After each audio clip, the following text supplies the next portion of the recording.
For as long as folks can remember, it's been a saying around these parts that if you want to find a little piece of paradise, you can get there two ways. You can follow the mighty majestic White River, or perhaps take a ride down the old Calico Rail. Each leads you to the same place, a little piece of paradise we call Calico Rock, Arkansas. You know, Calico Rock folks have been making history and preserving history for years and years. And these days the local town folks take pride in their town like never before. Yeah, Calico Rock's got a lot to offer these days, but in order to find out where you're going, you've got to find out where you've been. And that's where our friend Gloria comes in to tell us all about what's going on in Calico Rock these days. Hi, I'm Gloria Gushu, Executive Director for the Calico Rock Museum. Welcome to Calico Rock. The museum started in almost 5 years ago as a nonprofit organization, privately owned by 7 different individuals. We have worked hard to establish a living history in Calico Rock. We've given you the illusion of being on the deck of the Ozark Queen, which was the last riverboat that docked here in 1903. This was a riverboat town starting in the 1800s up until 1903. At that time, the railroad took over. There are a lot of different things that you can see here. This is a living history. It is a combination partnership with the Calico Rock Artisan Cooperative. There are 28 different local people who hand make their items, bring them here for wear. The Calico Rock Museum and Artisan Cooperative is a partnership. The Artisan Cooperative helps to maintain the museum because it is a nonprofit organization.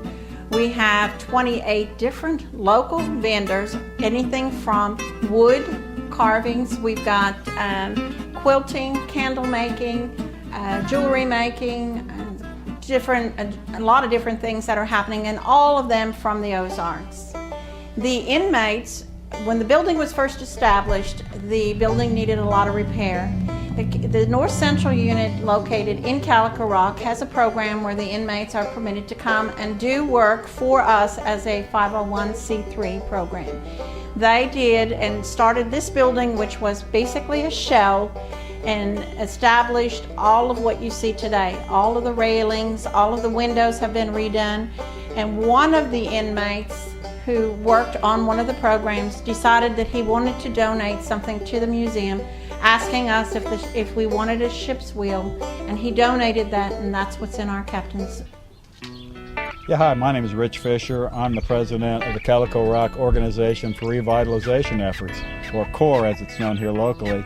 CORE is a volunteer group that started about 7 years ago of concerned and interested citizens that were trying to work toward improving the community and developing the downtown area in particular. The downtown district that we're now in is approximately one block long, and it consists of buildings that were constructed in the early 1900s. And it is a historic district. It's on the National Register of Historic Places. And each of the buildings here along Main Street has got historic signage in the windows that tell about the original owners and the original use.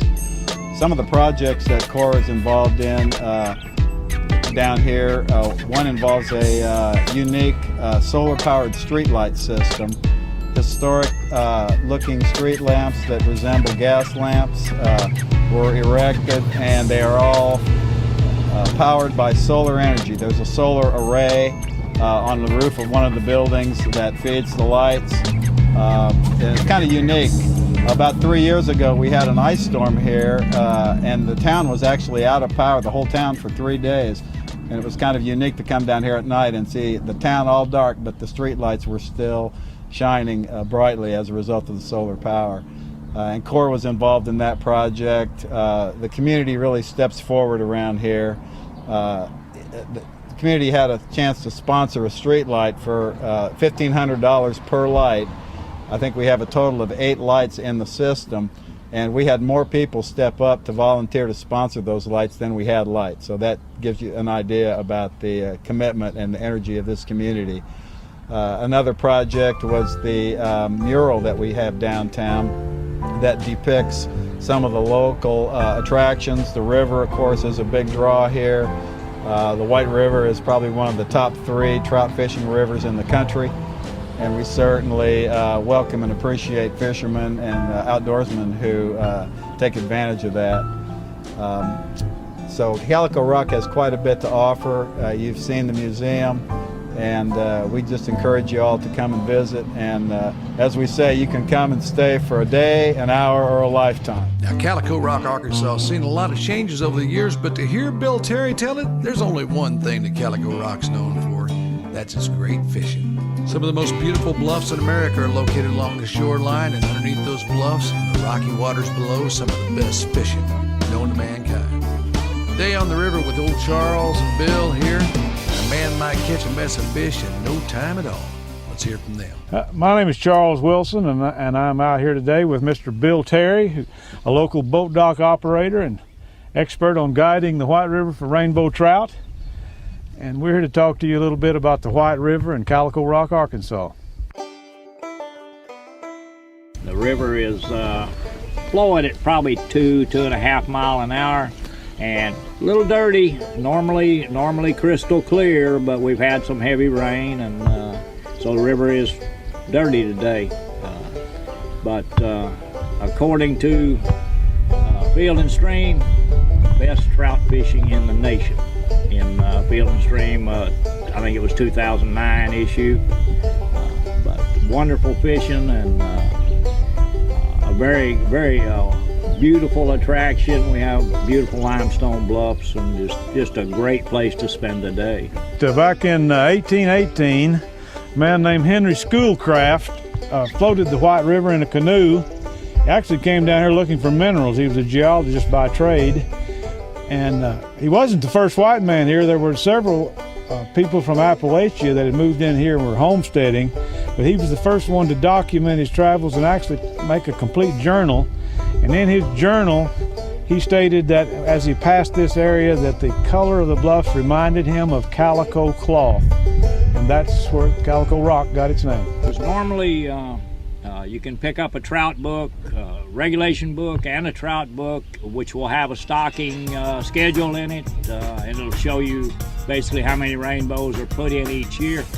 Normally it's around 2.1 million fish a year into the White River. Well, I was born in Wisconsin, and I loved to fish from a child. And my parents moved us to southern Ohio, and I first went to Vietnam and then came back to the U.S. and became a structural iron worker, and came up here for a visit from Houston, Texas. And I just fell in love with the White River and Arkansas area, which does remind you a little bit of Wisconsin.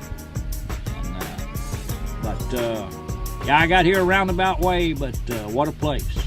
Now, you've been here your whole life, right? Yeah, I was born here, actually born at home in a little house just north of Calico Rock, and my dad loved this river, and I grew up on this river. I was on it when I was big enough to hold a rod and reel.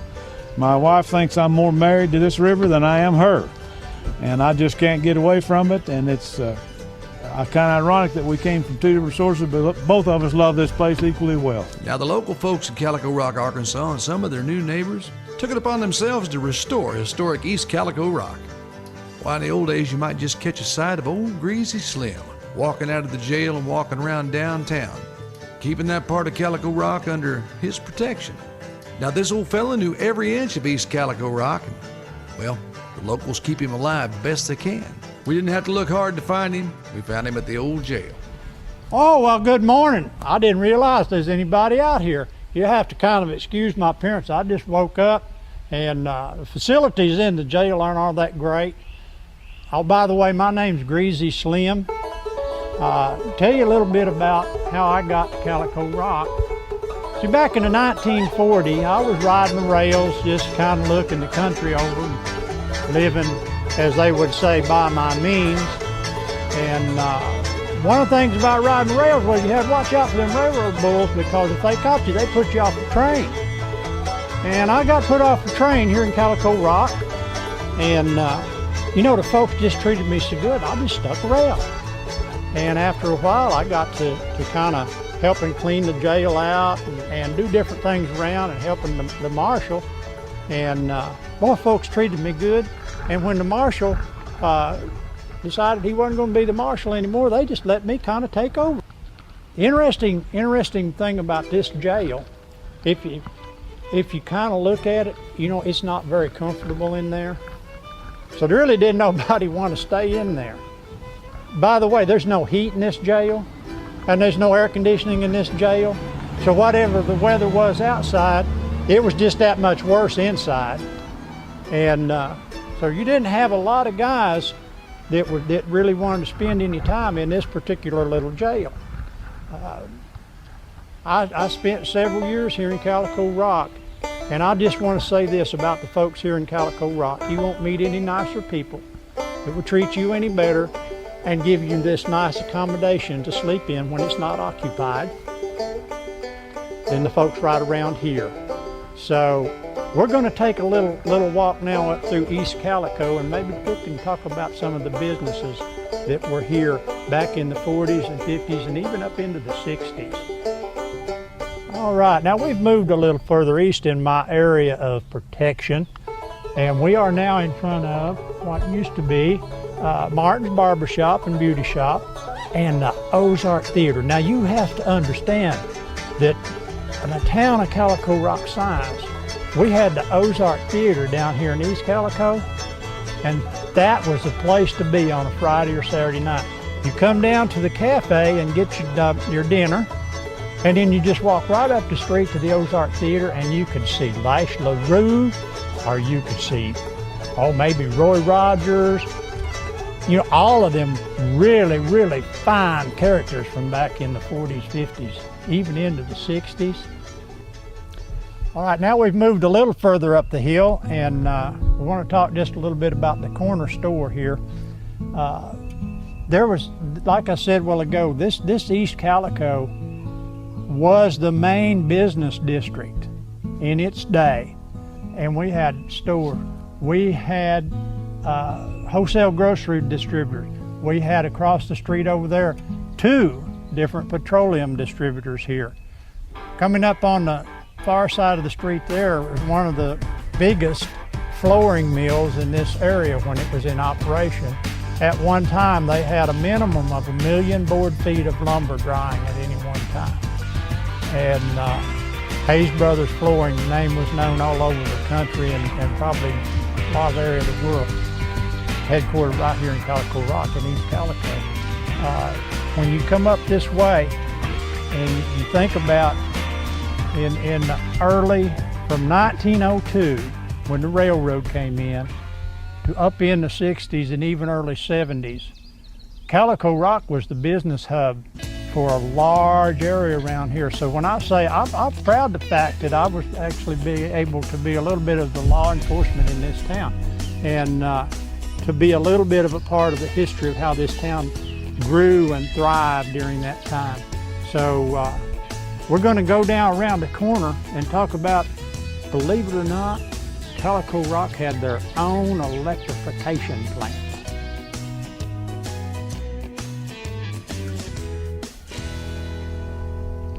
Now we've come up the hill in East Calico, and the businesses along here. We'll start with the building down there with the red door. That was the funeral parlor. Beautiful building, and recently has been purchased and partially restored. And the gentleman actually uses it now for storage, but that was the funeral parlor. Remember I mentioned down there a while ago that Calico Rock had its own electrification plant? It was right there in that building, right there, right behind us. And they had 2 diesel generators in there that supplied the power to Calico Rock. That was something for the farmers to come into town. And a lot of them were still coming into town in their wagons. And they'd stay in their wagons down here in East Calico waiting to get into the gin, especially. It might take days for them to get into the cotton gin.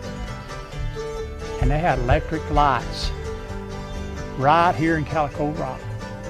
And then up the hill just a little bit, they had their own phone company. They had the Calico Rock Telephone Exchange, and it was run by mama and daughter, and there was always an operator on duty. Now it might take her a minute to get there because she might be taking a little nap, but she was on duty, and you could call your neighbor up any time of night or day through the Calico Rock Telephone Exchange. Now, we're just about done with our tour of Calico Rock, but when we get done talking, this guy behind the camera over here is going to go down and take some more pictures, and I want him to get a shot of the buildings of the Hayes Brothers Flooring, because that was an important part of East Calico. They employed more people in 2 different states than any other business around here. And they were in operation up until about 2000, before they finally shut down the flooring operation. As you can see, Calico Rock's about history, Calico Rock's about beauty, and Calico Rock is about a great place to live or visit. Come on down and see us. Capture a friendly Ozark smile and set a spell. You'll be glad you came to Calico Rock, Arkansas.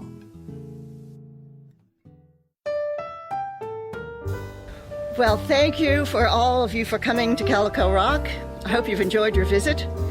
We hope you'll come back. If you've seen something you enjoy, come back and see us again. I'm Frederica Johns. I'm the director of the Pepper Sauce Players, and we've been a small theater group for about 1.5 years. We do historical events, and that's something you can come to see us in Calico Rock and enjoy. I hope you've enjoyed the museum, all of the beauty around Calico Rock that you see behind me. And if you come to visit us, I will promise you that we will have all of this beauty. We will not let it go. It will stay here for you. And if you're real good, we'll let you come and sit on our front porch and enjoy this beauty.